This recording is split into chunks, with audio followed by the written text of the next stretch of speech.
As we adapt to the new normal system of the society because of the COVID-19 pandemic, ang kagawaran po ng edukasyon ay patuloy pong nagtatrabaho upang matugunan ang pangangailangan po ng ating mga mag-aaral.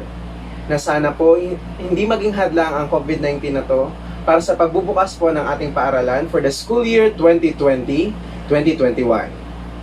That's why the Naga Central School 2 and Naga City Sped Center brings to you this webinar entitled Parenting, a Psychological Aid to COVID-19 and Concerns, and Anxiety Separation in Early Education.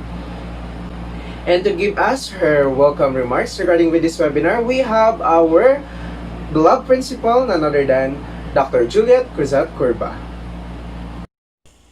The Naga Central School 2 and Naga City Sped Center would like to commend the proponent, Mr.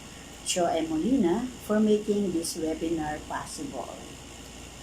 This activity is very much timely because of the challenges we are facing due to COVID-19. This activity is a part of Brigada Eskwela 2020, which aims to strengthen the goal of helping one another to prepare the parents, the learners, the teachers, and other stakeholders for the new normal. Let us enjoy and learn from our competent speakers. Let us be healthy and be safe. Good day to everyone. Thank you, Ma'am Juliet. And also to give us her message, we have the Brigada Eskwela School Coordinator, Ma'am Maria B. Heras. As the Brigada Coordinator for the school year 2020-2021, we assure you that we will continue to find ways in order to prepare our school in the new normal setup. Bukas po ang aming paaralan para sa anumang tulong na inyong maiaambag upang sa gayon ay maihanda natin ang paaralan para sa pagbubukas ng klase upang maging ligtas ang lahat. Maraming salamat po. Thank you, Ma'am Mary. So, before we formally start this webinar, I would like to show you a short video clip about our school. So, let us all watch this. Naga Central School 2 is home to 2018 pupils, 6 grade teachers, and 17 school personnel. It caters a physical, intellectual, emotional, social, and spiritual development of its clientele.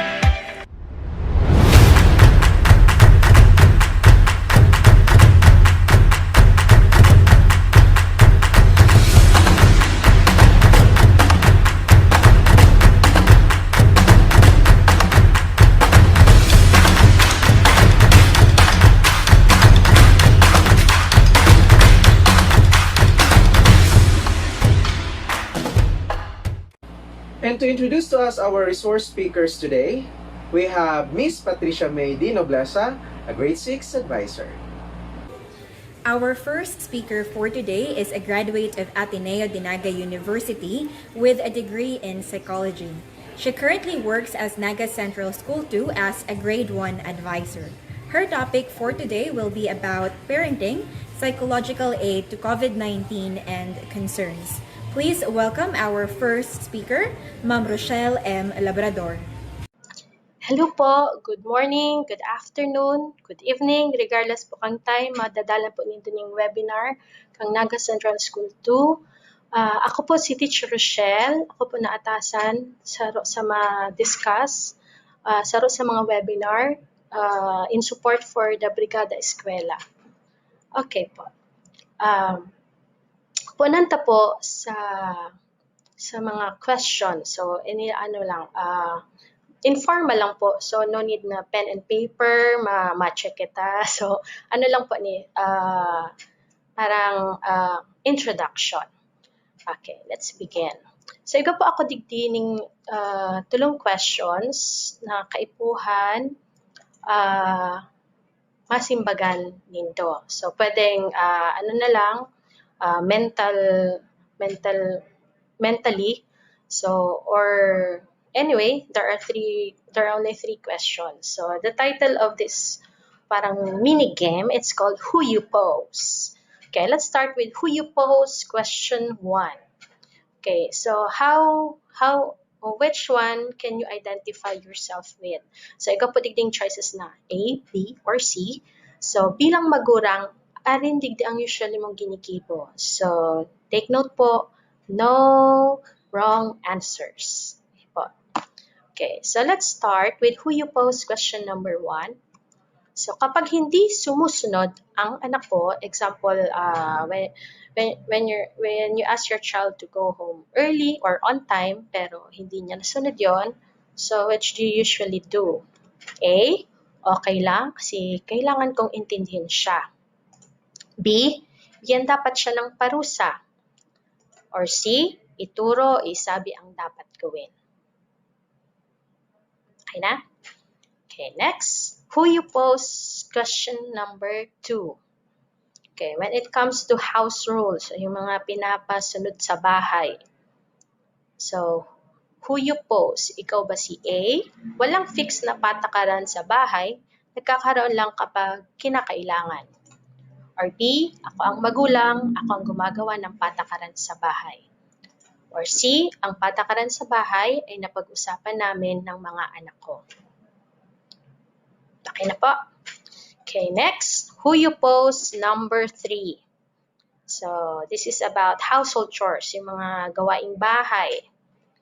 Okay, is it A, mga anak ko sila, ako ang magulang, kaya ako ang dapat gumagawa.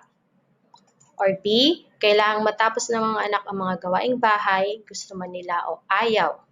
Or C, kailangang tapusin ng mga anak ang gawaing bahay, pero kung may iba pang gagawin, pag-uusapan namin. Nakapit. So, there are only 3 questions. May memory gap man, may senior moment man, matatandaan niyo. Okay. So, atyan po, babalikan tatong answers nindo, kaya stuck muna sa short-term memory.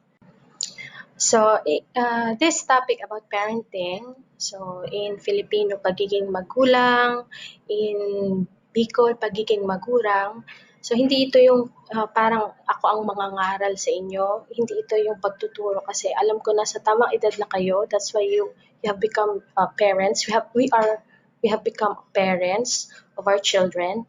So, this is not also the time for me to teach you how, kasi ito ay parang na lang, dagdag information to give you insights on how to become better parents. Okay, so the term parent has changed, it has evolved. So the term parent now, it does not only mean na may father and then the mother.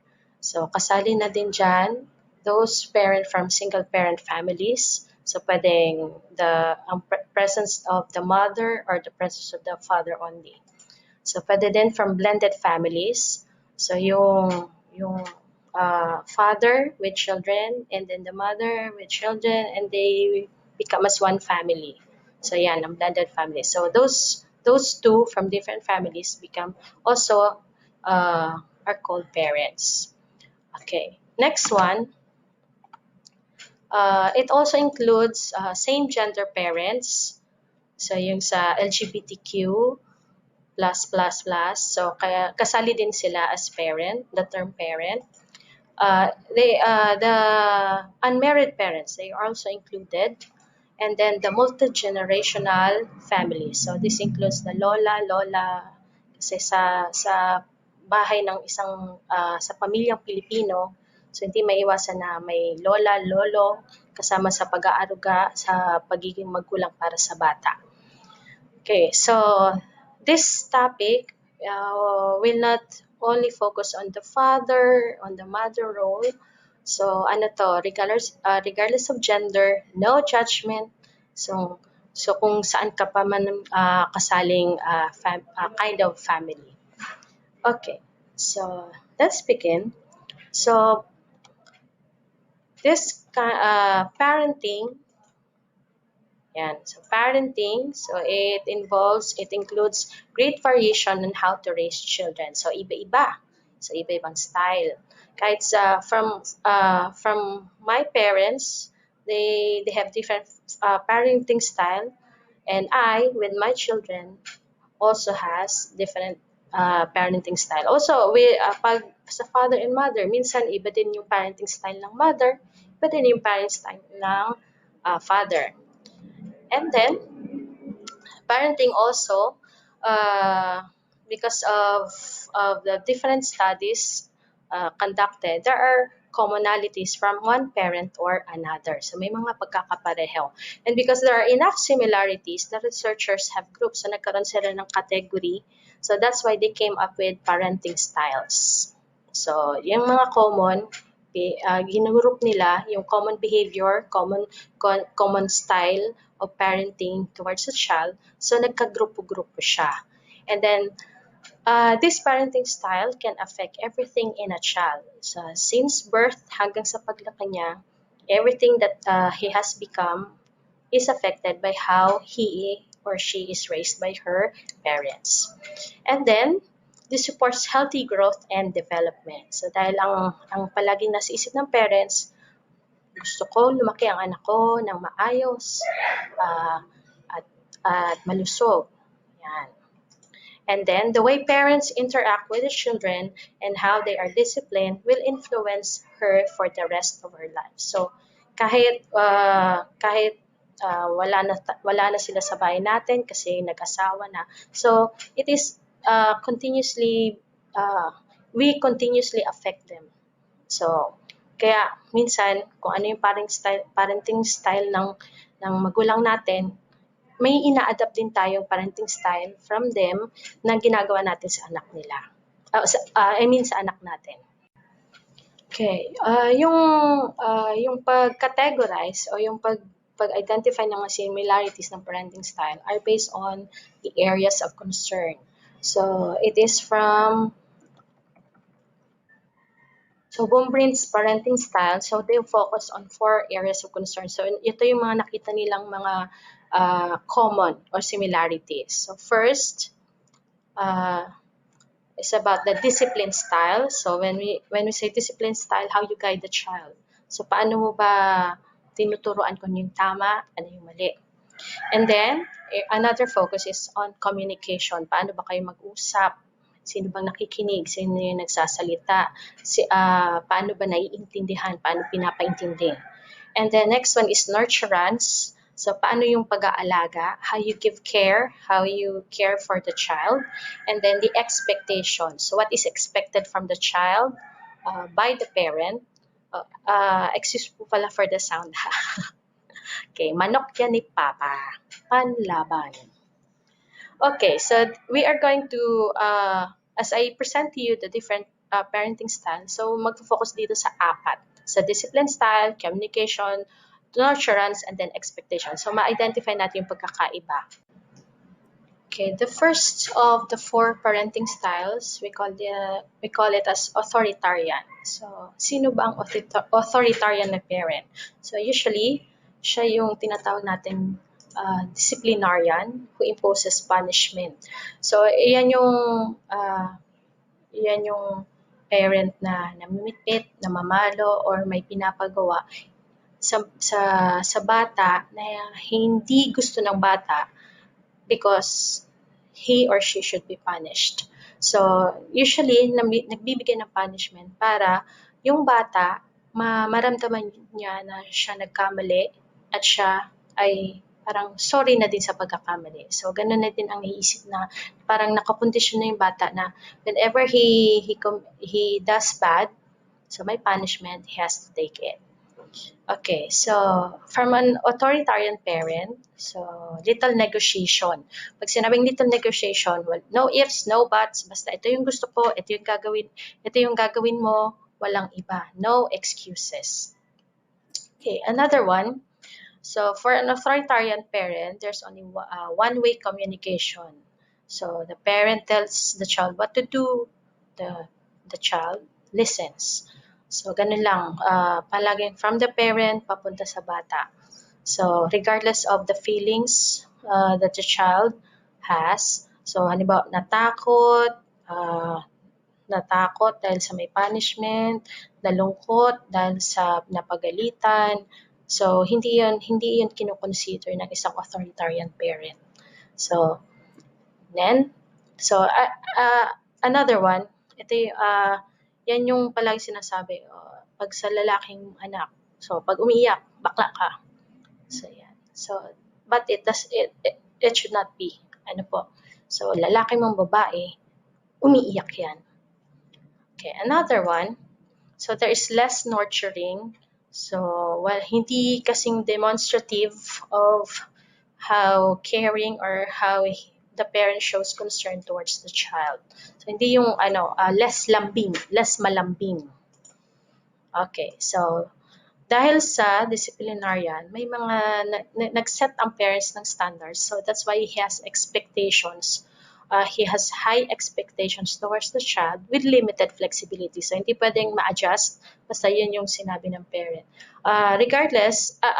Regarding with expectations, usually ito yung mga parent na nagsasabi, oh, si papa mo ka ito, honor ha, kaya ayan, dapat may medal ka man pag March. O si mga tugang mo, si mga ate mo, mga honor yan. O ikaw man, maging honor ka naman. So, yan. So, without looking at the feelings of the child, so matatakot man ba siya o malulungkot dahil sa baka mababa yung magiging grades niya. Okay. So, this one, itong authoritarian na yan, this one, is being described with the answers B doon sa game nating Who You Pose. So, yung mga B choices, so yan yung usually authoritarian ang kumbaga ang parenting style. So, itong gusto ko, itong gawin mo. Okay, from an authoritarian parent, kamusta kayang anak raised by this kind of parenting style? So, the child tends to follow rules most of the time. So, kasi nasanay siya na may rules sa bahay. So, ganun din when it comes to school, yung rules and regulations sa school are strictly followed by the child. And then, there is risk in developing self-esteem. When we say self-esteem, yung believe sa sarili. Kasi nasanay siya, mama, papa, or the parent, yun yung nagbibigay sa kanyang direction. But for the choices for himself, so medyo nagdududa siya. Hindi siya kampante. He is not confident that he can make good choices. And then, so he may become hostile or aggressive. So, yung galit niya kasi it is limited, hindi yun pinapayagan ng isang authoritarian na ma-manifest sa ibang lugar or sa ibang environment like in school. So I remember one of my pupils noon when he got parang ano lang naman diagnostic test na hindi ko naman i-record. Tapos when I asked them to that their seatmate check their answers, ang nakuha ng bata is 4 out of 5. So, pero I keep reminding, hindi ko naman i-record para lang tumalaman kung how did you understand the topic. So, when she knew that he got 4 out of 5 points, ibig sabihin isang mistake, nagalit siya. So, parang ano yon, parang ng gulo-gulo, parang ganyan siya sa kaklase niya. So, I found that parang 4 out of 5 lang naman, only one mistake. And then I just found out na parang after nung klase, so nasabi nung bata na mapapagalitan ako nito ni mami, may mali. So yon. So may fear na doon, and then from with his classmates, iba din yung behavior. So, kasi may takot, kaya ang pinapakita din sa mga kaklase, parang kailangan ko ito masunod. Hindi, mapapagalitan ako sa bahay. And then, so the child may grow to become good liars. So, dahil sa ayaw siyang mapagalitan, nakakaisip siya ng madaming palusot, madaming nasasanay na hanggang sa parang natural na yung pagsisinungaling. Okay, the next parenting style is the permissive one. So, sila yung mga tinatawag na, oh, barkada ko lang. Parang barkada ko lang si mommy. Parang barkada ko lang si daddy. So, ganun din yung ibinibigay na role ng parent, pinapakita niyang role towards his child. Okay, so this is a opposite of strict discipline. So, parang, kumbaga, opposite sides yung authoritarian at saka permissive. So if the authoritarian gives strict discipline, dito naman relax. So that's why there are limited or no rules at all. So kaya ng sa pagpupunta sa computer shop, so wala specific time na umuwi, basta umuwi. So ganun din, walang limited lang pero hindi kasing strict. So kasi may open communication. The parent lets the child decides for himself. So, yan yung sinasabi. Alam na niya yun kung anong oras dapat umuwi. Pero, hindi rin directed kung ano yung dapat na gagawin ng bata. Okay. And then, so, this one, the parent is warm and nurturing. So, ano ba yung kailangan mo? O, kagabi hotdog yung ulam mo, gusto mo ba hotdog ngayon? So, ganun din. So, whatever the child wants, he allows it. Yan. And then, expectations are minimal and not set by parents. So, kagaya ng sa pag-aaral, a permissive parent would think na, oh, ang importante nag-aaral. So, kahit na nararamdaman na nahihirapan yung bata, basta mag-aral lang daw. So, yan. So, hindi naman siya naghahangad ng honor from the child, pero yung ano lang, kumbaga minimum requirement, okay na yun sa magulang. Okay, and because of this, etong permissive parent,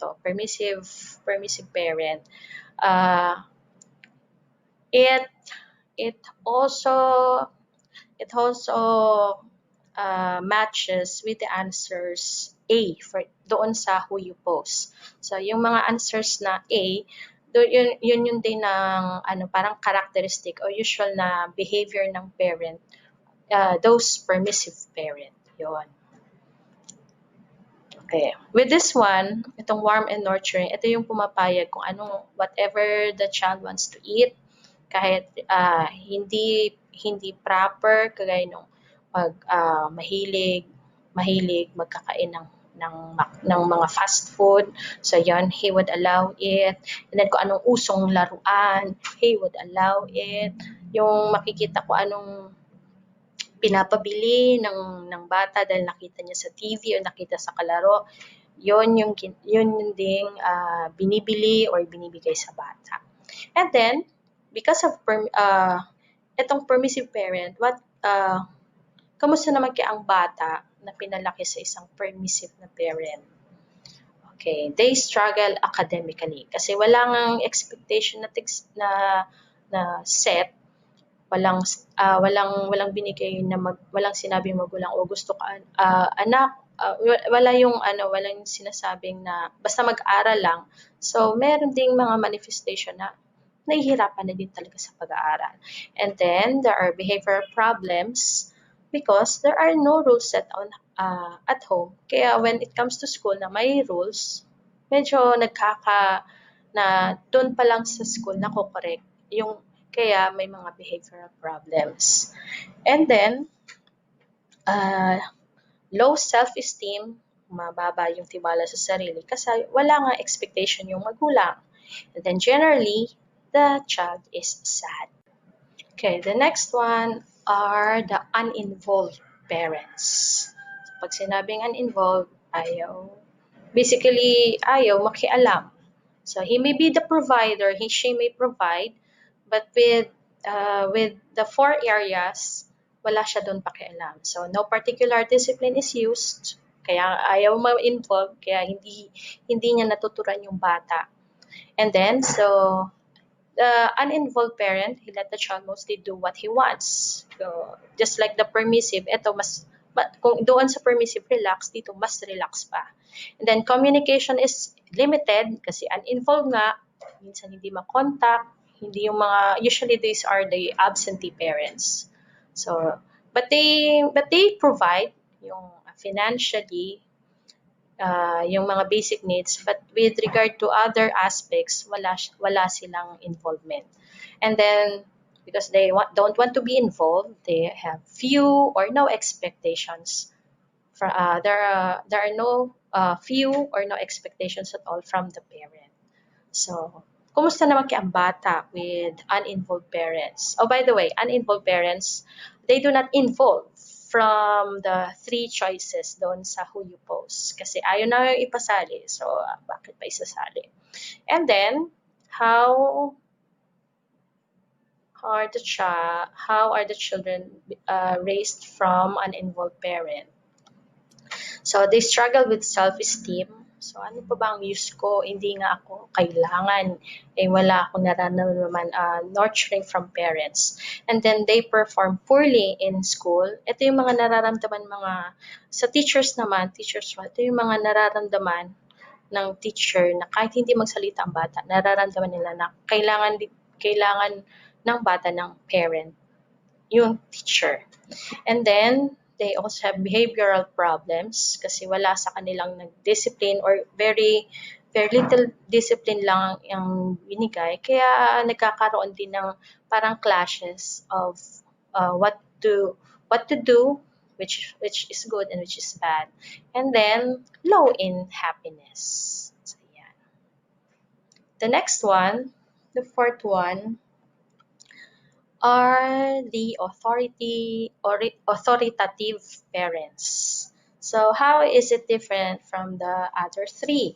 So the authoritative parents, so meron din, there is also discipline. So disciplinary rules are clear and the reasons behind them are explained. So halimbawa yung kagaya kanina with authoritarian, umuwi sa bahay ng alas 5. So, yan ang sasabihin ng authoritarian. Authoritative, umuwi sa bahay ng alas 5 dahil baka wala ka ng masakyan. So, ganon. So, the reasons are explained behind them. So, yan. Next one, from an authoritative parent, he imposes positive discipline. When we say positive discipline, wala yung parusa, pero tinitingnan yung reward, yung praise, doon naman sa kapag nakagawa ng mabuti. So, with authoritarian, doon tinitingnan yung binabantayan yung mali equals parusa. Dito naman, binabantayan yung tama equals praise and reward. So, take note po ang reward pagkakatapos.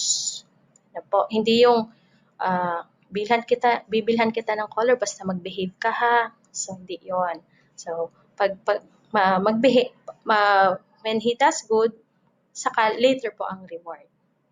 Okay. Next one, communication is frequent kasi nga napag-uusapan nila kung paano at nagkakaintindihan. And then the parent would talk to the child appropriately. So, hindi yung parang matanda ang pagsasabi mo, hindi yung parang matandang kausap. Para ano na din talaga.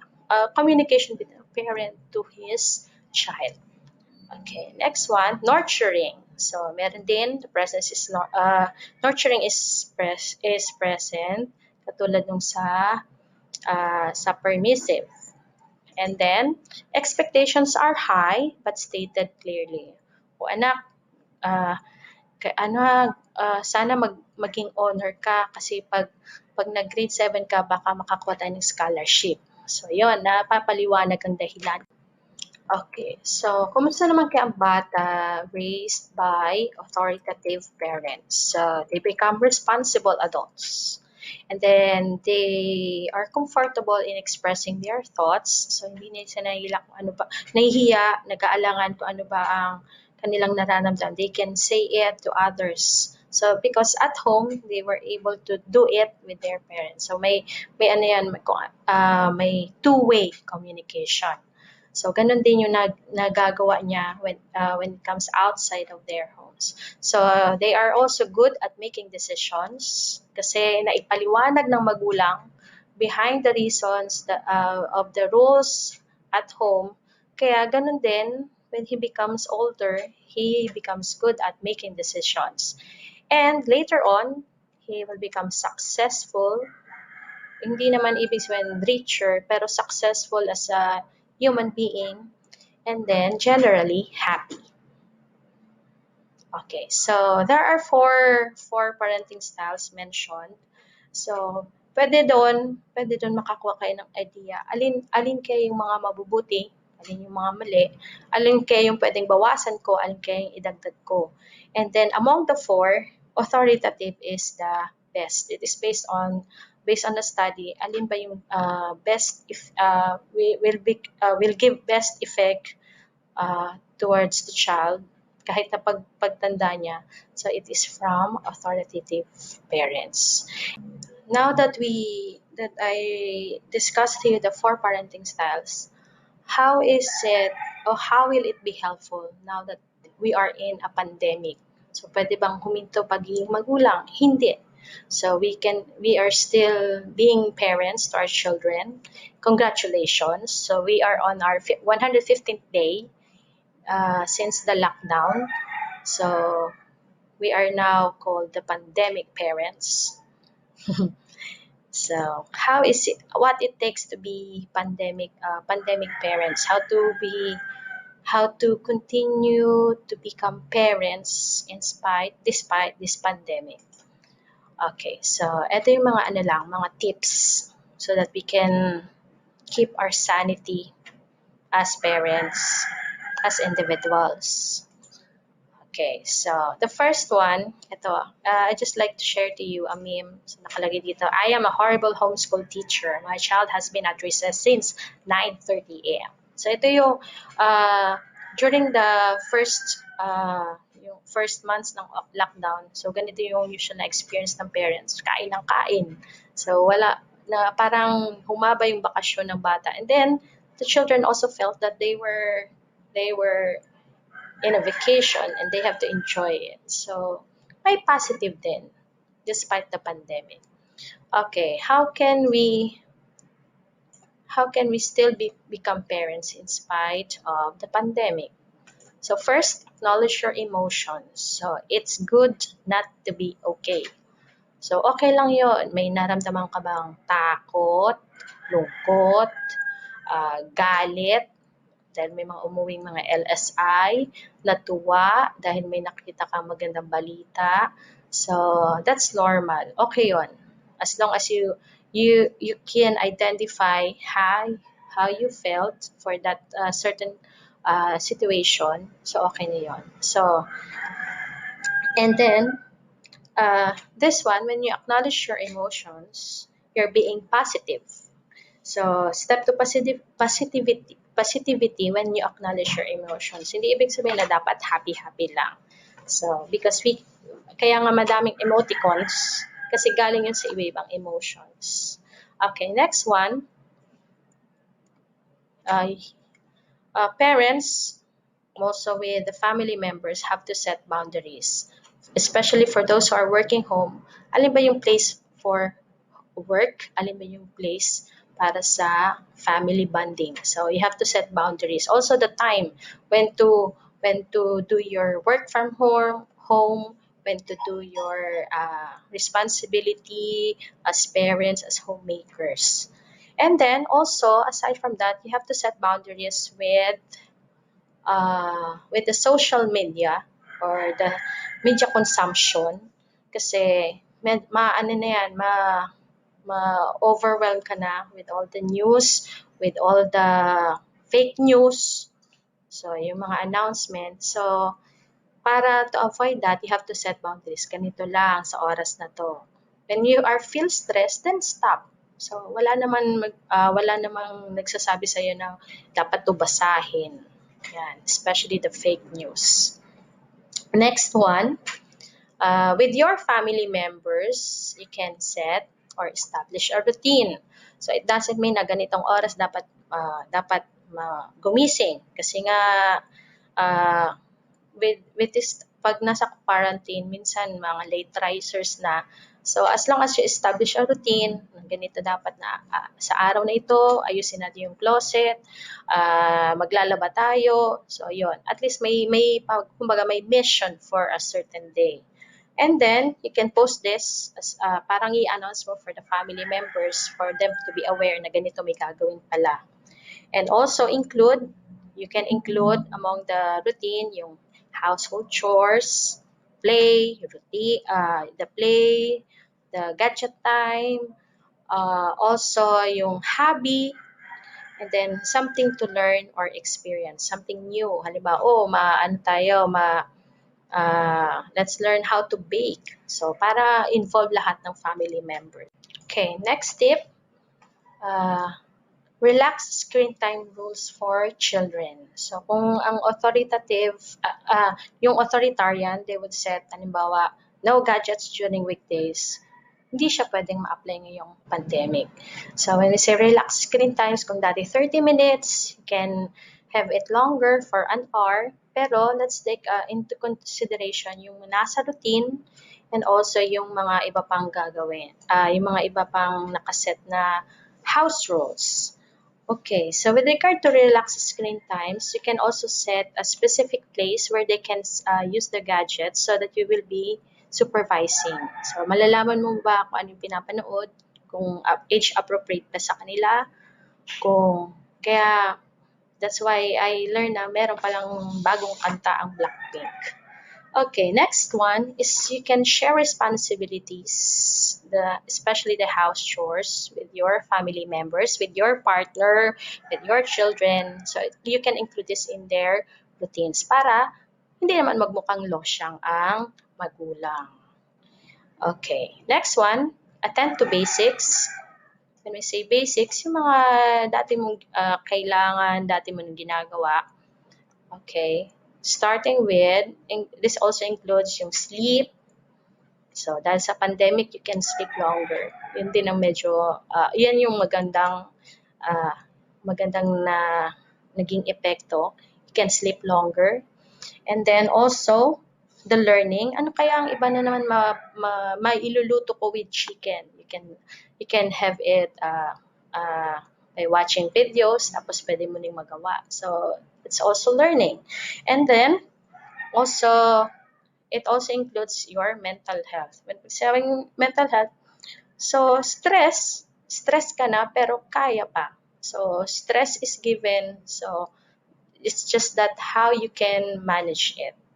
Yan. So, paano mo ba na-handle ang stress? Nililingawan mo ba? Inaatubang mo o ibinabaling sa iba?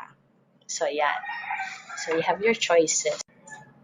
Okay. Also included with the basic needs, let's also try to be reminded of the coronavirus precautions. So, yan pong text na nasa baba. Wear mask, wash hands, keep distance. So, regardless of how things can be annoying o minsan nakakainis yung mga balita. So, meron din positive na nakasulat dyan sa baba. Wear mask, wash hands, keep distance. So, with your children at home, you can practice this para when we are in the new normal, so magiging routine na sa kanila. And then, another tip is for the parents to practice self-care. Huwag pabayaan ang sarili. So, you can also have alone time. When we say practice self-care, so pwede rin to, you can have a 30-minute break from house chores or pwedeng makikiusap ka sa mga anak mo, please, pwede ba mahiga muna si mami ng 30 minutes? O yung papa, you can have his alone time also. Tapos, you can learn something. You can go back to your hobby or your interest. Tapos, you can also have your time with beauty care. Magpapapogi, magpapaganda ulit. And then, pwede rin ito for time out. So, dear self, kumusta ba ako? So, kaya ko pa ba? So, yan. And then, With regard to self-care, so ito yung mga mga tips. So, yeah. Slow down, keep calm, be positive but not COVID positive. So positive thinking, take it easy, unplug, enjoy life, have fun, breathe, relax, go outside but not with mask for parents, meditate. So time to pray also. So with this would this answer na yung common na tanong ng mga magulang na nangangamba, kailan ba matatapos ang pandemic? So no, the it won't answer the when, pero it will answer the now. So it's better that we look for the now kaysa maghihintay kung kailan matatapos ang pandemic. Kasi nobody knows when would it end. So as long as we stay positive mentally but not COVID positive, so everything will be okay. So yan. Okay, thank you very much po. Thank you for watching. Thank you for listening. And then, thank you po for your support. So, Diyos mabalos. For our second speaker, he is also a graduate of Ateneo Dinaga University with a degree in psychology. He was formerly an early childhood education teacher, but now currently works as an administrative assistant at DepEd Naga. So his topic for today will be separation anxiety in early education. So please welcome our second speaker, Mr. Jaymar S. Dico. Good day, my dear teachers and parents of Naga Central School 2. I am Jaymar Senior Dico, and I will be your resource speaker for this morning. And I will be presenting to you the tips on how to let go. Yung title natin, Managing Separation Anxiety in Early Education. So I will be presenting to you. I will be discussing to you what is separation anxiety? Ano yung separation anxiety? And what is happening to our preschool learners who are having this separation anxiety? And what are the factors that leads to the separation anxiety? And who are the persons, key persons that could help our preschoolers manage these anxieties? So before anything else, I will be giving to you a simple video presentation or video clip about scenarios, kung ano yung nangyayari from day to day, yung sa first day of the school year, first day of the coming to class of our preschoolers. So please watch carefully the video and hope you enjoy it.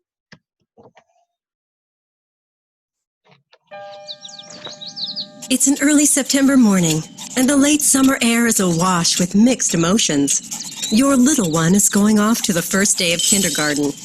Yes, you're excited for your child, but you can't help feeling uneasy about the separation.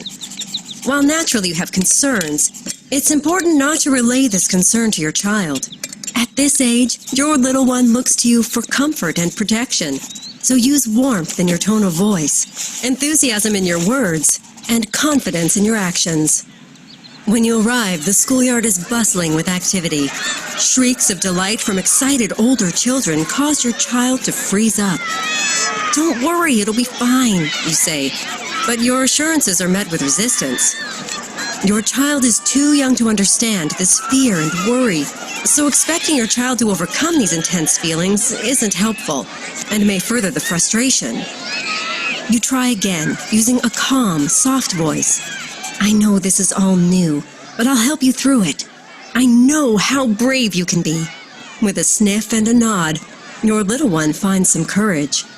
Luckily, you've arrived a bit early. This gives you time to familiarize yourselves with the school grounds, find out where you need to go, and see if there are any other families you might know. When you enter the classroom, your teacher greets you with kind words and a warm smile. Your little one clings to you. Rather than reacting to this fear, You remain calm and confident. I know you and Miss Honeydew will become good friends. She likes books and fish and cats and dogs too. Look at all the cool things in this classroom. At the mention of pets, your little one perks up. I bet you're going to have a great time. And just in case you get worried, here's a sticker. When we look at these, we will think of each other. Though perhaps still a bit shaky, your little one seems ready to take on the day. The classroom fills, and you realize the time has come to go.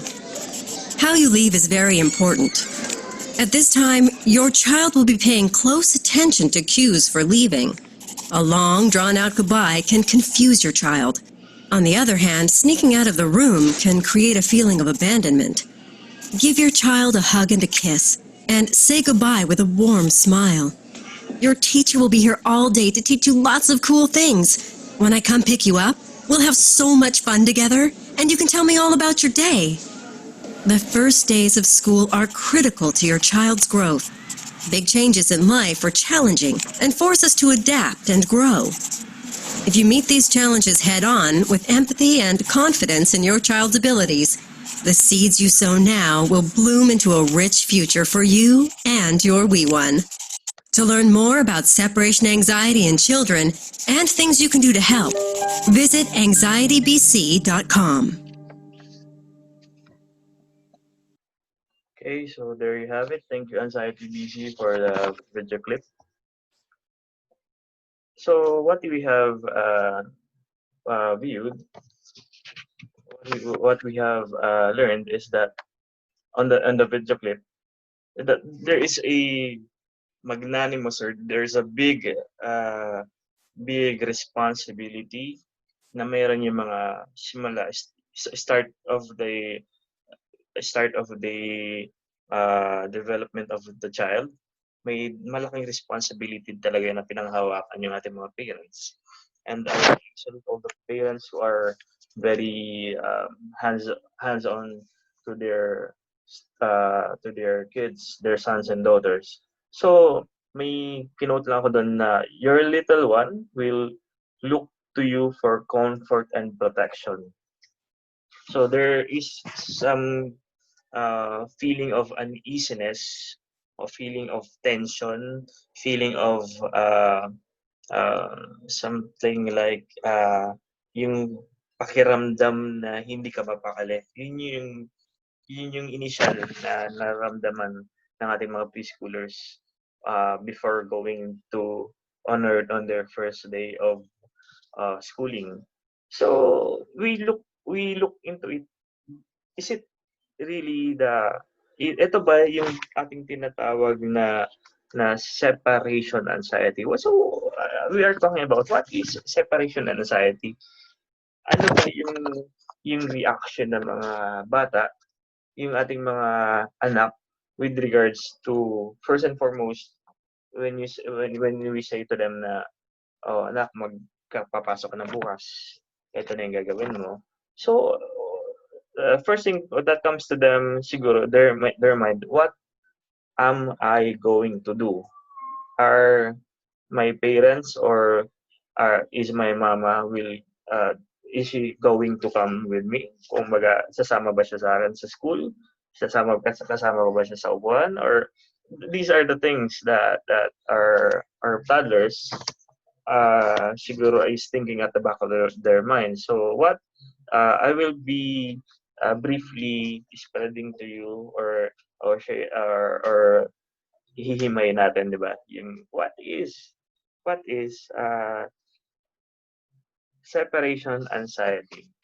So ito na yun. What is separation anxiety? Separation anxiety refers to excessive fear, sobrang takot or worry about separation from home or an attachment figure. So dalawa yan.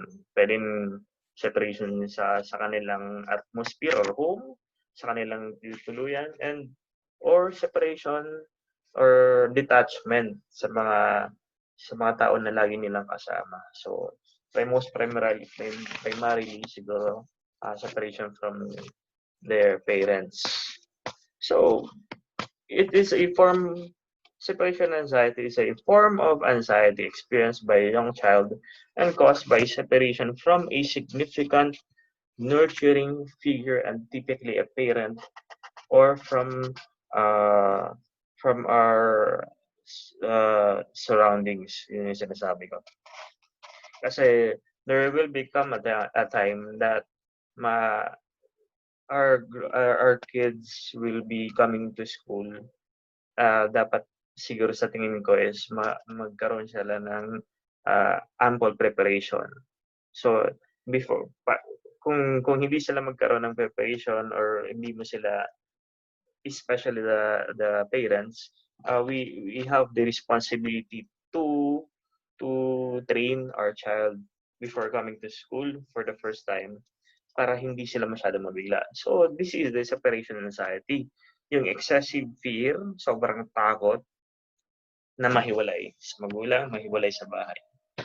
So, in early childhood, ito yung ginagawa ng mga ating mga bata. Crying, iyak, tantrums, may nagmamakdol or clinginess. These are, they say by the psychologists and other experts these are healthy reactions to separation and a normality and a normal stage of development. So normal lang talaga daw ito na nangyayari sa mga bata. It is a normal actuation nila. So don't worry about that, mga parents. But separation anxiety can begin before a child's first birthday. So meron na siyang anxiety and may pop up again or last until a child is 4 years old. However, both the intensity level and timing of separation anxiety vary tremendously from child to child. So no one is on the same boat nga, or magkaparehas na experience. So every child is special. Every child has a different feelings or emotions towards going to school, meeting new friends, meeting classmates, and meeting the teachers, even the school area or school activity work wherein he or she will be coming to. Iba-iba yung expression, reaction, iba-iba yung coping ng mga bata. So a little worry over leaving mom or dad is normal. So okay lang daw yun, normal lang na magkaroon sila ng worry. Even when your child is older, you can ease your child's separation anxiety by staying patient and consistent and by gently but firmly setting limits. So sinasabi dito na mas mababawasan yung pagiging anxious, pag sobrang kaba ng mga bata kung ang kanilang mismong mga magulang ay napapanatili yung pagiging kalmado din, pasensyoso, saka consistency sa kanilang pagma-manage or pag-deal or pag-handle sa kanilang mga anak. If separation anxiety is excessive enough to interfere with normal activities like school and friendships and last for months rather than days, it may be a sign of a larger problem. So parang may problema kung tatagal pa ito ng buwan yung anxiety na sinasabi natin, and that would lead to separation anxiety disorder. So pag sobra na yung takot ng bata na pumasok or sobrang hindi na nakakatulog or minsan hindi nakakakain, meron din daw tinatawag na separation anxiety disorder o hindi mabuting na itutulot ito sa bata. Pero hindi yan ang pag-usapan natin. Kung hindi, ang pag-usapan natin ay yung simpleng separation anxiety na normal na experience ng mga bata. And this topic will be sharing to you yung hihimay-himay natin kung ano ba talaga ang pwedeng gawin para maibsan or ma-lessen yung separation anxiety ng mga bata. So what causes para maibsan natin yun or ma-alleviate or makalma si mga ating mga bata? titingnan muna natin what causes o ano yung ang simula ng separation anxiety. So age plays a key role in how your child feels about themselves and their connectedness with you. Kids Matter says that younger children feel separation more strongly because they do not yet have a separate self sense of self. So sinasabi daw dito na walang pagiging sense, yung sariling sense yung mga ating mga children. In a explanation, hindi pa nila masyadong kilala yung kanilang sarili nila. Hindi pa nila alam kung anong mga gusto nila. Tapos parang meron silang um, um, ang tawag doon, hindi pa sila ready sa mga bagay-bagay.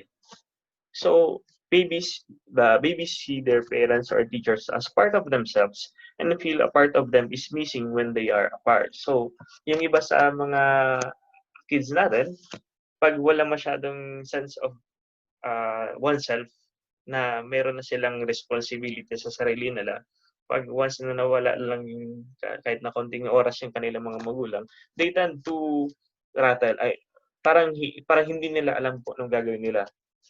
Parang part ng buhay pagkatao nila ay parang bigla na lang din nawala. So, but the good news is that gets older when our child gets older, their separation anxiety usually decreases o bumababa as they develop a separate sense of self. Understanding that mommy or daddy will come back and grow accustomed to their childcare experience. So, parang pag nagkaroon na mismo ng self-reliance, kilala ng bata yung sarili nila, alam ng bata kung anong gagawin nila sa mga instances na sila lang, wala yung kanilang mga magulang, nagkakaroon ng sense of self yung bata. So, paunti-unti na babawasan yung separation anxiety nila. Yun yung pinakamaganda doon. So, speaking of separation anxiety, what are some common signs of separation anxiety? Sabi sa amin sa psychology, may mga behavior yung mga tao, specifically yung mga bata, with regards to separation anxiety, may behavior sila na namamanifest. Kung may nakaramdaman sila, minamanifest nila ito sa mga behaviorals nila. Ano yung tinatawag natin behaviorals? Yung actuation nila, yung body movement, actuations nila. So, separation anxiety in young children often presents as, number one, yung pagiging mahiyaan ng bata. So, malalaman mo na parang mayroon ng konting separation anxiety pag unang-una, mahiyain yung bata. Sa mga halimbawa, pag yung magulang dinadala nila yung bata nila sa school, yung ugali dati ng bata na bubbly, maingay or active, tapos biglang nag-shift 360 degree, nag-shift ng ugali na naging shy na siya, hindi palahimik. Yun yung parang tinitingnan natin na common signs ng separation anxiety. Pangalawa is umiiyak sila. Usually nakikita natin sa mga TV, sa news, from yung mga first day of school, yung mga kindergartens natin na pag dinadala ng mga magulang nila is umiiyak. Yung common naman na umiiyak talaga sila. Kasi nandun yung fear, nandun yung anxiety nila na hindi nila alam kung anong mangyayari sa kanila for the rest of the day sa school. Ito yung medyo grabe na pala. Yung screaming or tantrums, yung biglang sumisigaw yung bata, in-express nila yung sobrang emotion nila and nagtatantrums or nagmamaktol. Kasi ito yung medyo aggressive type ng signs or yung representation ng bata pag sila ay nagkakaroon ng anxiety. And some kids are pretending to be ill yun para hindi lang makapasok. Parang nagkakaroon sila ng dinadivert na lang yung attention or ayaw na nila na talagang pumasok. So may nagkakaroon ng pretension. So ito yung some of the signs na mayroon yung bata na makikita natin na parang mayroon sila ng separation anxiety or pangamba. So, as a parent, kung nakikita mo nang mayroon yung symptoms or signs yung iyong anak ng separation anxiety, nandito is how can parents help young children deal with separation anxiety? Paano natin, although sinasabi natin na normal lang naman na sa kanila na magkaroon ng separation anxiety, fear of the unknown, fear of uh, fear of being let go or iiwanan ng mga magulang. Pero meron tayong ways to stop separation anxiety. So meron daw ditong three ways. So start natin. Number one, talk to your child about what to expect. So, kausapin yung bata. Ito yung sinabi ko kanina, first and foremost, before going to school, sasabihin mo na sa bata kung ano yung mangyayari for tomorrow. To help alleviate anxiety, explain what the day will hold, kung ano mangyayari sa araw na yon, including when you'll drop off and pick up your child from care. Or from school. So, i-expect ng bata. So, sasabihin mo na sa bata na, anak, ready ka na, o gusto mo na mag-school, idadalhin na ka sa school, then you will be, kumbaga, caring, more supportive enough to your sons and daughters na sabihin sa kanila, okay lang yun, maging okay lang yun. Huwag ka masyadong maamba kasi madami kayong matututunan doon. You will be lots of, kumbaga, may play mangyayari, maglalaro kayo kasama mga kaklase mo, and your teacher will be teaching to you many things that you will be enticed or mas mag-i-enjoy ka. Pero iwan kita doon, pero kukunin din naman kita pakatapos. Yun. Pangalawa, so may expectation na. Number two, help them connect with teachers. So if it can take time for your child to feel comfortable with a new teacher, but show them how you positively connect with the teacher to help your child build their own connection. So sabi nga niyan sa psychologist, magkaroon tayo if you want to know more about the person, you should be able to have a connection with that person. Kung teacher ka, kung gusto mo talaga mas maging mapalapit ang loob sa mga bata, you should be able to catch the attention of the child. Kung ano yung gusto, anong gusto ngayon. Kung uso ba yung Peppa Pig, or uso ba yung parang kung ano pa man sa YouTube, or kung ano mga nilalaro ng mga bata. Ano ang mga gusto ng mga bata, ano mga toys, yung mga something that you can relate to the child and the child can also relate to you. So parang binibreak natin yung barrier na ay hindi ko to alala. So ganun 'yun. Dati yung ginagawa ko is may mga songs nung ako ay nagtuturo pa, tinatanong ko dati yung sa simula pa lang kung ano yung mga favorite songs nila. Minsan favorite color, favorite anime, favorite kung ano pa man yung favorite ng mga bata. Or favorite pet, dog, cats, birds, kung ano pa man yun. And kumbaga, itatry natin makarelate sa bata para ma-break yung barrier na yan. Para mas ma-reach out natin sila. So, to positively connect the teacher to the students, or to the pupils, yun.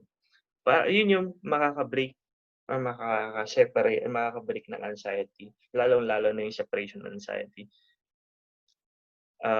Mapakilala ng magulang yung bata sa teacher, tapos magiging okay, mapakilala din ng teacher yung sarili niya sa bata.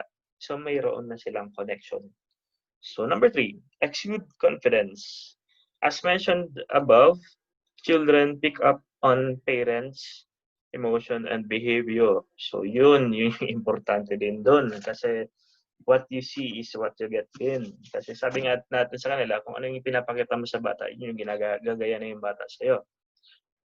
So focus on being a strong attachment figure, and this self-assurance will rub off on your child. So tayo bilang mga magulang ay meron epekto sa ating mga anak. Meron tayong epekto, it's either positive or negative effect. Sinasabi natin na kung gusto nating mas mapaganda yung feeling ng bata towards education, towards learning, towards going to school, dapat maging positive tayo bilang mga magulang na sabihin natin sa mga anak natin, uy, maganda yung mag-aral, so madami matututunan, maganda yung magpunta sa school kasi may kalaro ka, maganda yung ituturo ng mga teacher. So magiging positive yung approach ng bata based on the positivism or pagiging positibo ng magulang. So yun yung tatlo. Kasi yan yung sinasabi natin, yung learning ng bata o learning ng ating mga preschoolers ay nagsisimula sa bahay. Kung ano yung pinapakita ng magulang, yun yung ginagaya ng anak. So dapat maging yung role, positive role model sa ating mga anak. Then, how to ease normal separation anxiety. For children with normal separation anxiety, these are the steps you can take to make the process of separation anxiety easier. So, ito yung magiging rule or guide natin kung paano paunti-unti na maitulungan natin yung ating mga anak or ating mga preschooler to have para makalma sila, para yung separation anxiety nila is mabawasan. Number 1, practice separation. Ito, sa ating mga magulang, practice separation. Leave your child with a teacher for brief periods and short distance at first. As your child gets used to separation, you can gradually leave for longer and travel further. So, unti-unti, hindi yun biglaan na teacher, ito na po yung anak ko, pwede na mag-aral, sa'yo na po, tapos alis na agad. No, that's not the way daw. Sabi dito is to practice separation paunti-unti, short distances at first. Hindi yung biglaan. Hindi natin dapat biglain yung bata na ibigay sa teachers tapos alis na tayo. No, paunti-unti. Pangalawa, schedule separations after naps or feedings. So babies or preschoolers are more susceptible to separation anxiety when they are tired or hungry. So madali silang mabagot or madali silang ma-stress kung sila daw ay gutom or pagod. So dapat before pupunta ng school, siguro dapat well-fed or busog yung bata. Tapos medyo stress-free na sila. Then number 3, develop a quick goodbye ritual. So rituals are reassuring and can be as simple as a special wave. So bye-bye, parang ganun, through the window, or a goodbye kiss. Keep things quick so you can. So yun yung sinasabi kanina sa video na before kang aalis, hindi yung medyo dramatic yung pag-alis mo, hindi din yung biglaan kang aalis, biglang mawala, kasi tinitingnan natin yung feelings or yung actuation ng bata. Pero ito daw sinasabi dito na develop a quick goodbye ritual. So pwedeng ganun din. Number 4, leave without fanfare. Ano kaya to? Sa parent, tell your child you are leaving and that you will return, then go. Don't stall or make it a bigger deal than this. Ito yung sinasabi natin mga parents na wag tayo na paunti-unti lang wag tayo na pagbabay natin sa mga anak natin para titingin ka pa tapos babay ulit titingin tapos kasi malilito yung bata kung ano na mangyayari. Wag masyadong magtagal. Wag masyadong sisilip tapos sisilip ulit. Leave without fanfare yung sinasabi. Number 5, follow through on promises. For your child to develop the confidence that they can handle separation, it's important you return at the time you promise. Yung sinasabi na sa ating mga anak na pag tayo ay nangako na isusunduin ng ganitong oras, sabi nga natin, yung mga bata is matandain yung ating mga anak. So, ganitong oras dapat nandito ka na. Huwag natin pahintayin masyado yung bata. Kasi pag na-stress din yun, kinaumagahan or later on, hindi na sila maniniwala sa'yo. Parang yung sinasabi natin na, if you promise something to your child, you should be able to keep that promise at all costs. Kasi pag once na feel nila na nag-promise ka tapos hindi mo sinunod or hindi nangyari, yun yung inhatid ulit natin sila sa school, nagkakaroon ulit sila ng parang anxiety ganun. Mababalik sa dati. Now, next, keep familiar surroundings when possible and make new surroundings familiar. Have the sitter come to your house. When your child is away from home, encourage them to bring a familiar object. So, naalala niyo yung sa video na naglagay yung mother ng sticker sa kanyang kamay and then naglagay din siya sa kamay ng anak niya. So, parang nagkaroon pa din ng connection kahit wala na or umalis na yung mama niya. Simple as that, na magkaroon parang i-familiarize ng bata yung kanyang sarili sa isang lugar, for example sa school, na parang at home din. Parang feeling niya na kahit nasa labas siya, kahit wala siya sa bahay, parang yung comfort zone yung nasa bahay pa siya is same with. So ang pwedeng gawin ng yung mga parents natin is to bring with them yung something na mas makaka-comfort sa kanilang mga anak. Siguro it's either mga simple bimpo man lang or it's either toy, maliit na toy or something like that to keep familiarize yung mga anak that these surroundings or the school is in an extension of their house. Parang ganun. Para hindi masyado silang kumagas sa Tagalog na mamahay. Number 7 is have a consistent primary teacher. If you hire a teacher, try to keep them on the job long term to avoid inconsistency in your child's life. So, same with, sabi natin na sa mga caregiver, I mean sa mga yaya ng mga anak natin, minsan kasi pag papalit-palit tayo, nawawala yung tipo na yung at ease yung bata. Kaya yung advice nga ng ibang mga yung mga specialist natin is you have consistent caregiver sa anak. Kasi pag palit-palit yung mga caregivers natin, yung trust and confidence din ng mga anak natin is nawawala or nababago. So nagkakaroon ng misleading or nagkakaroon ng magulo sa isip ng mga bata. And this also is applicable to our teachers. Yung magiging problema natin kasi pag halimbawa man na nagbago yung bata tapos nag-change schedule ulit, nagbago yung teacher, nag-change schedule ulit, nagbago yung classroom, nagkakaroon ng confusion yung bata. So, feeling ng bata is hindi siya masyadong binibigyan ng atensyon or pabago-bago ang sistema, pabago-bago ang teachers, naguguluhan din yung mga bata. So, nawawala yung sense of oneness ng bata, sense of belongingness. Kung ano pa man ang kumbaga comfort zone na build ng teacher is biglang nawawala, magkakaproblema talaga yun. So, the number 7 suggests that we should have a consistent primary teacher and caregiver sa mga anak natin. Okay, number 8, minimize scary television. Ito din yun. So, isang factor natin that would lead to lessen the anxiety ng mga bata. Kasi minsan pag nanonood yung mga bata ng mga shows, we should be watchful din sa mga pinapanood ng mga bata. Kasi sabi daw, your child is less likely to be fearful if the shows you watch are not frightening. Kasi minsan, napapanaginipan ng bata, tapos minsan, develop yung fear ng mga bata. So, dapat sa tingin natin, pag bata, maging positive lang lagi yung approach natin sa kanila.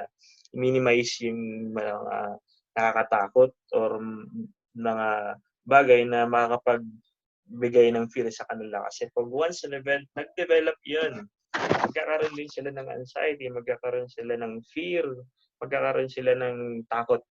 Kasi once na nagkaroon ng takot yung bata, hindi nila ma-develop yung responsibility, yung pagiging positivism sa mga bagay-bagay. So, lagi silang magkikling sa mga parents nila. Yun.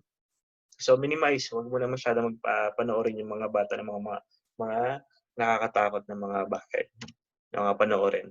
And lastly, number 9, try not to give in. Ito yun, assurance. Ang pinakamagandang term ay pinaka-key term dito is assurance. So reassure your child that they will be just fine. So setting consistent limits will help your child's adjustment to separation. Ito yung sinasabi natin na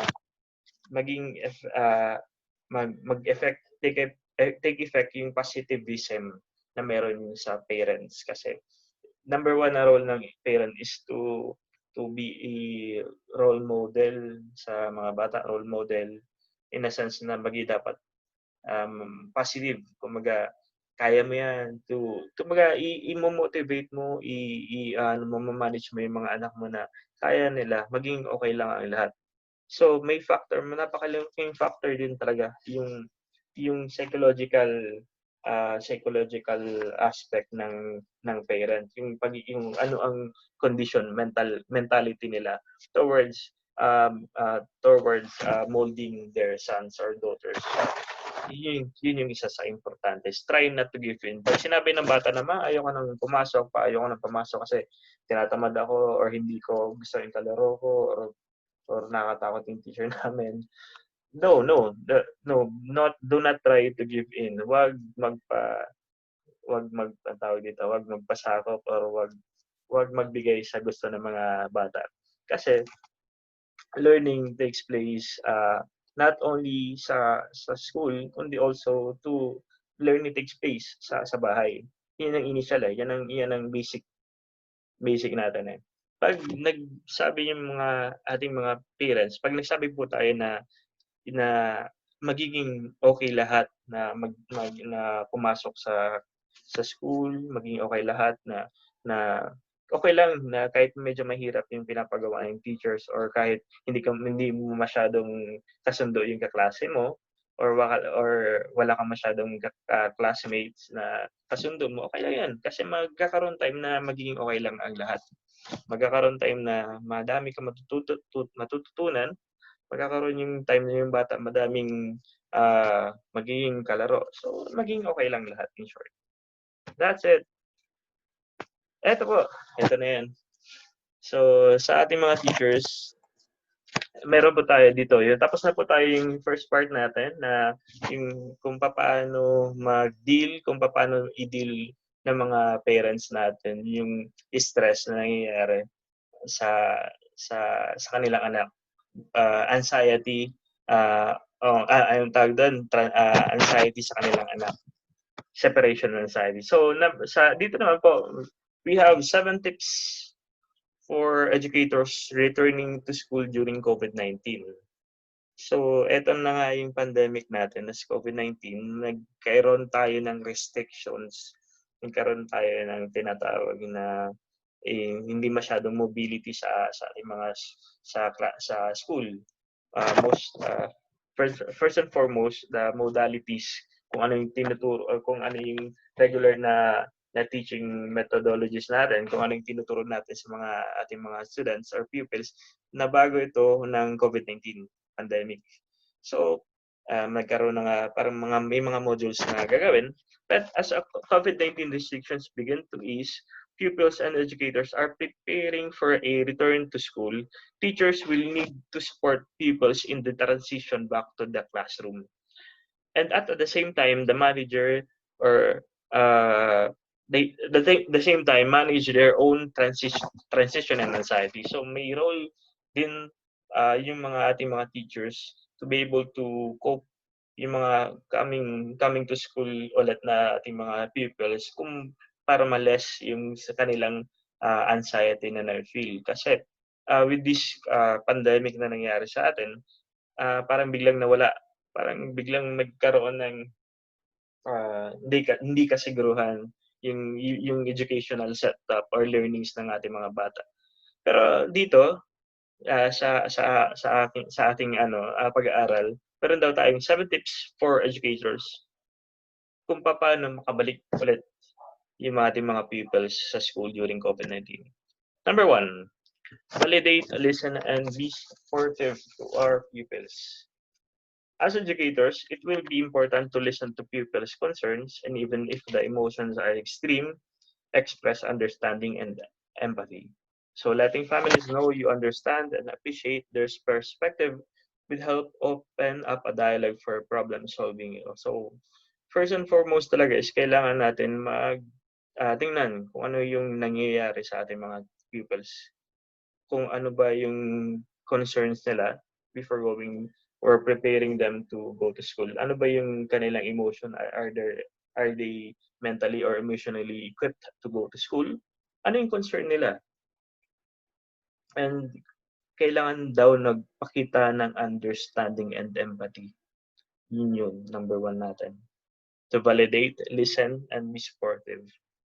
Number 2, to our dear teachers, be honest and encouraging rather than reassuring. So dapat maging tayo daw honest and encouraging.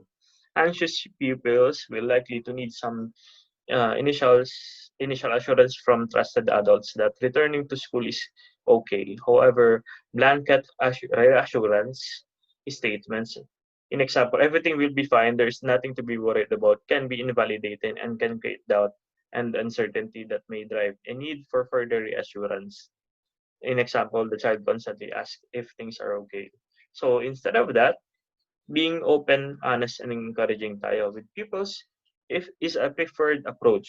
This may include acknowledging risk while emphasizing how precautions reduce those risks and how pupils can feel good about coming back to school, given all of the thoughts and planning that has gone into protecting pupils. In short, wag masyado po tayo daw na masabing okay ng lahat, wala ng problema. Hindi daw po dapat gano'n yung approach. So, dapat kung halimbawa sa COVID-19 na nangyayari ngayon, while going back to school, dapat daw is maging tayong open. So, sabihin natin ano talaga yung nangyayari and maging honest tayo. Pero, at the same time, encouraging. Kasi sa totoo lang po, with all these things that happening, medyo magulo yung isip ng mga ating mga pupils kung papasok ba talaga sila, kung ano yung modes kung gagawin, kung anong risk ang mangyayari while going to school. Pero we should be first honest on telling them that there is a risk, but encouraging them that the school, our teachers is doing their best to protect and have a plan for the pupils para maging continuous pa din yung learning ng mga bata amidst of this crisis that happening to us right now. Number 3, encourage a gradual approach, not avoidance. The key word is gradual approach. So no amount of planning will prevent people from being anxious. So kahit magplano ka daw ng 3 months, 4 months, 1 year, may anxiety pa din na na-feel ng ating mga pupils because of this news about the pandemic. But and then therefore, encouraging tolerance of fear and anxiety rather than avoidance will be essential. So yung tipo na hindi masyado daw na hindi masyadong tawag din positive kasi may pandemic tayo. May pandemic, may situation tayo. May fear, may mga delikadong bagay. In order for our pupils to know that there is something to avoid of, kailangan isabihin din natin sa kanila yung katotohanan ng mga bagay-bagay. Katotohanan that the pandemic is real. It is happening right now. But uh, we should tell them that, syempre, pwede sabihin natin sa kanila na medyo matakot din mga ba, pero daw, it, in-encourage ng fear na na magkaroon ng kumbaga mag-isip ng mga bata, magkaroon ng self-assessment, magkaroon ng awareness, yun. Fear naturally encourages a desire to run away, but this avoidance maintains anxiety in the long run. In contrast, facing feared situation promotes resilience and reduces anxiety in the long run by helping the youth realize that they are capable of coping. So, pero sa tingin ko, sa totoo lang, ito po ay applicable sa ating mga higher, kumbaga, medyo ano pa, medyo responsible na ng mga pupils or ng mga medyo nakakaintindi na din talaga ng mga pupils. Pero sa tingin ko, pwede din paunti-unti sabihin natin or ipaintindi natin sa ating mga preschoolers. Kasi may nakita nga ako sa news data before. Kasi do you know COVID-19? Alam nila yung anong COVID-19. Alam nila din na may risk. Alam nila na delikado yung COVID-19. I remember my son telling me 2 weeks ago or that kumbaga bumibili kasi ako ng foods and other toiletries sa bahay, mga pagkain or mga kailangan sa bahay. Then my son Max is always telling me na Papa, COVID-19, stay home, stay home. So my son is going kumbaga for na siya, tama, for na siya. And kumbaga may knowledge na din yung mga anak natin of what is happening right now. Especially sa mga teachers, we should also inform them of what is happening right now. Pero kung konti lang, there is a virus and kailangan natin is maging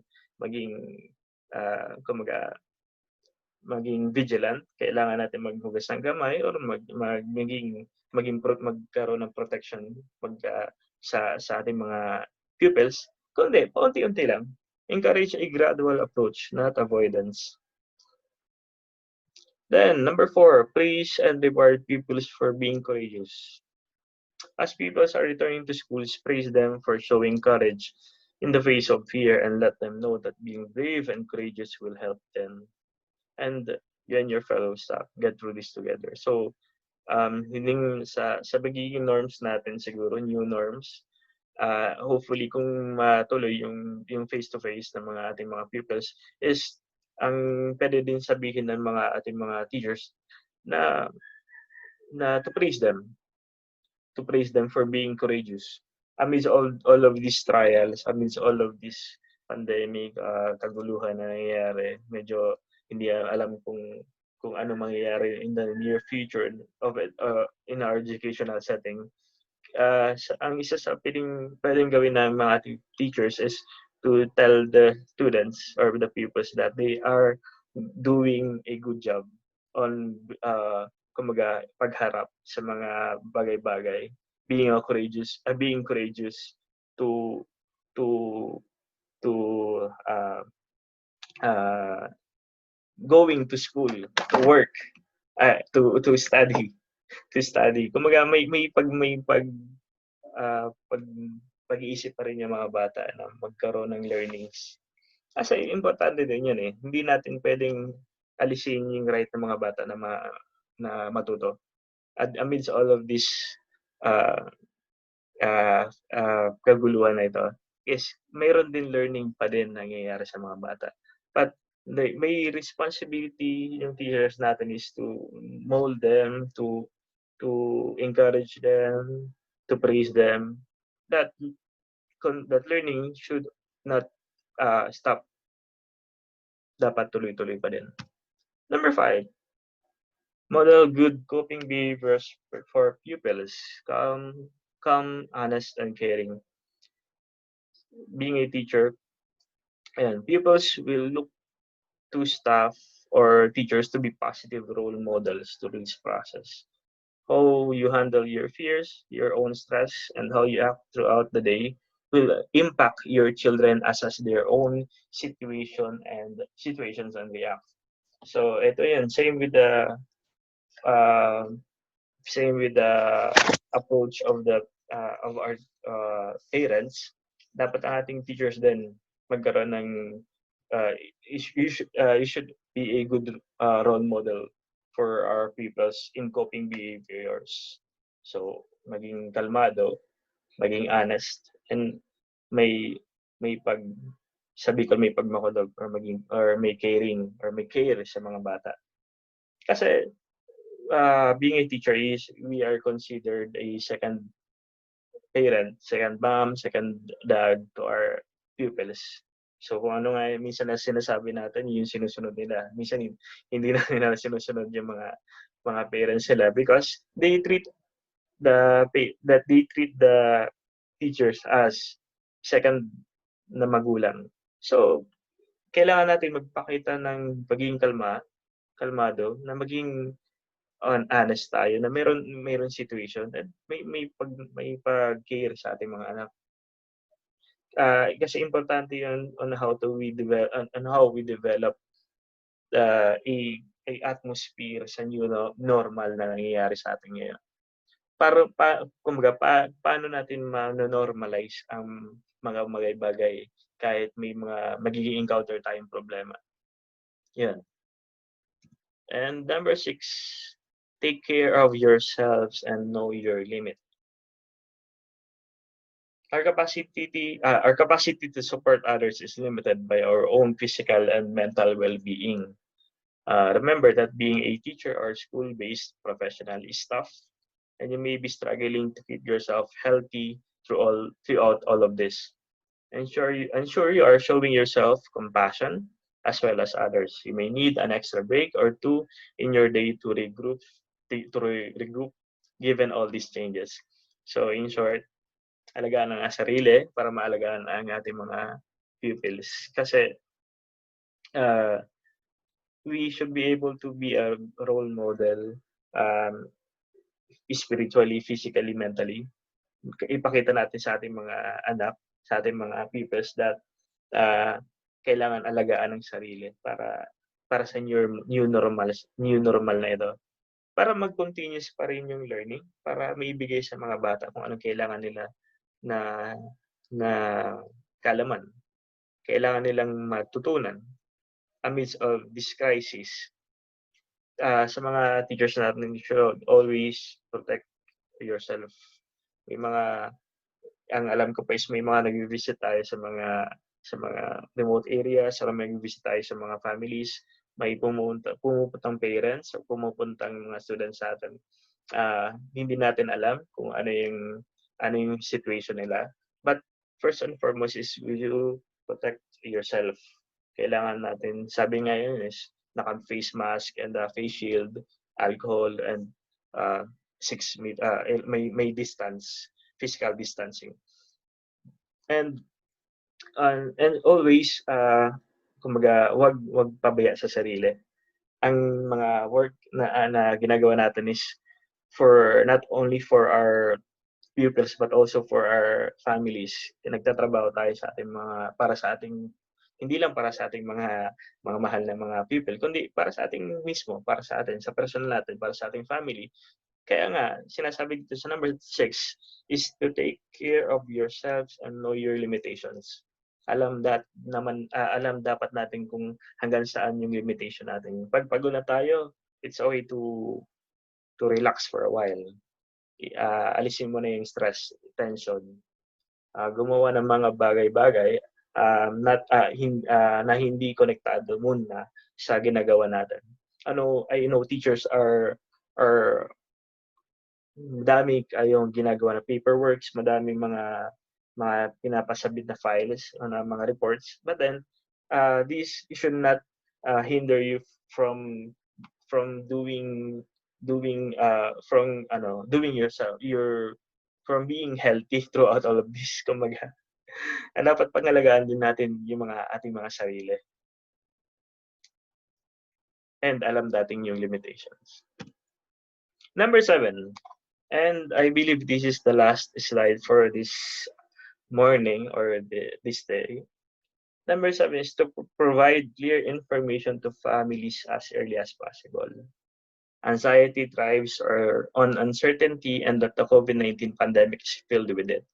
Communicate frequently and clearly with families about what is planned for returning to school can ease the transition. Important information for families may include changes made of schools, specific expectation for families, upcoming plans, long-term plans. In short, magkaroon tayo ng plano.